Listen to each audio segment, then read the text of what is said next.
अस्सलाम वालेकुम। मैं ग्रेड 4 की उर्दू टीचर मिस उमेरा। आज मैंने आप लोगों को कारवानी उर्दू में नज़म थोड़ा थोड़ा मिलकर बहुत हो जाता है कि सगाई में करवाई है। सफ़ा नंबर 62 पर हमारी यहाँ पर कुछ मरकज़ ख्याल और सवेरने थी, वो आप लोगों ने कर ली। इसके अलावा हमने सरगर्मी नंबर 5 है, दुरुस्त अल्फाज मुंतखब करके खाली जगह लिखें। अफराद का मजमुआ डैश कहलाता है। अफराद का मजमुआ डैश कहलाता है। यहाँ पर हमें दिए हुए अल्फाज गुलदस्ता, रेवड़, दीवार, तूफ़ान और कौम। तो अफराद का मजमुआ कौम कहलाता है। बहुत सारी भीड़ें मिलकर रेवड़ बनाती हैं। नेक्स्ट पेज पे आ जाए। फूलों को यकजा करने से गुलदस्ता बनता है। गुलदस्ता। बहुत सी लहरें मिलकर डैश बन जाती हैं। तूफान। डैश बहुत सी ईंटों से मिलकर बनती है। दीवार। ठीक है, इस तरह से ये खाली जगह पूरी हो जाएंगी। इसके बाद हम सफ़ा नंबर 63 पे देखते हैं कि दुरुस्त मजमूए पर सही का निशान लगाइए।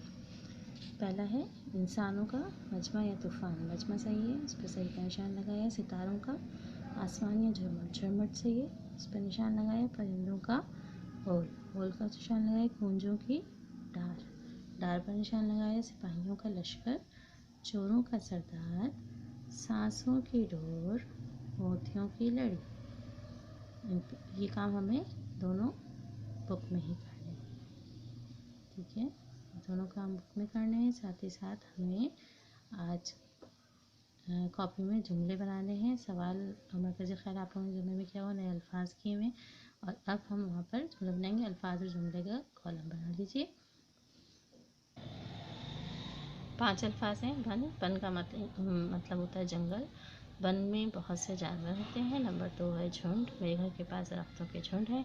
Number 3 Surf. सर्फ का मतलब होता है खर्च करना। मैं अपने पैसों को अच्छे कामों में सर्फ करता हूँ।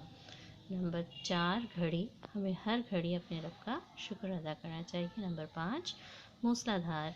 आज रात मूसलाधार बारिश का इम्कान है। इस तरह से मैंने 5 जुमले बनाए। आप लोगों ने भी मुझे बताएं बहुत कुछ जुमले। कोशिश करें कि वो जुमले बनाएं जो यहाँ पर नहीं लिखे हुए। अपने अल्फाज से अपने तरफ से नए जुमले तरतीब दें। ठीक है, इसके बाद हमने इन जुमलों के बाद हमने नया सबक था हमारा क्या वक्त हुआ है। घड़ियों पर वक्त देखना आपको सिखाया है मैंने। यहाँ पे 64 और 65 दो सफ़ाते हैं जिनके ऊपर ये बना हुआ है। आपने पिछली जमात में वक्त देखना सीखा था। अब आप पूरे घंटे और आधे घंटे का वक्त देखकर बता सकते हैं।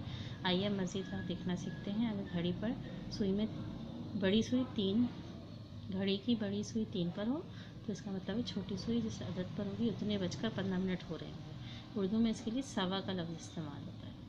मसलन इस वक्त घड़ी में 12:15 बज रही है। इस तरह से बोलेंगे। अब हम यहाँ पर घड़ी देखते हुए सबके आगे उसका वक्त लिखेंगे।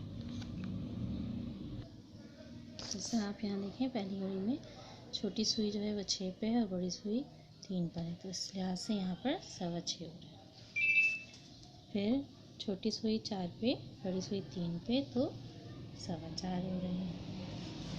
फिर छोटी सुई 4 पे, बड़ी सुई 3 पर, तो 4:15 हो रहे हैं। ठीक है, इसी तरह से आपको करना है। आज की डेट ज़रूर डालिएगा। आज डेट है 12/1/2021। अब यहाँ देखें सफ़ा नंबर 65 पे, अगर घड़ी की बड़ी सुई 9 पर हो और छोटी सुई जिस अदद के करीब हो तो उसका मतलब है इस अदद का घंटा पूरा होने में 15 मिनट बाकी है।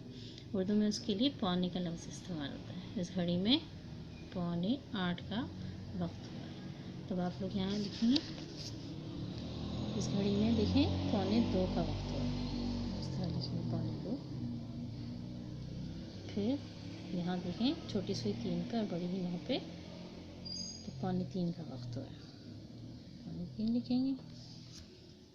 फिर सबसे लास्ट वाली जो है छोटी सुई है 12 पे, बड़ी सुई है 9 पे, 12:15 का वक्त।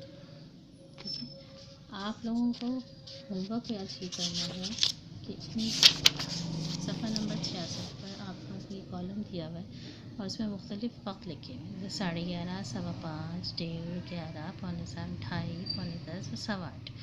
इन तमाम वक्त को देखकर आप लोगों को यहाँ पर घड़ी बनानी है और वक्त को वाज़ेह करना है। ठीक है, जज़ाकुमुल्लाह खैर।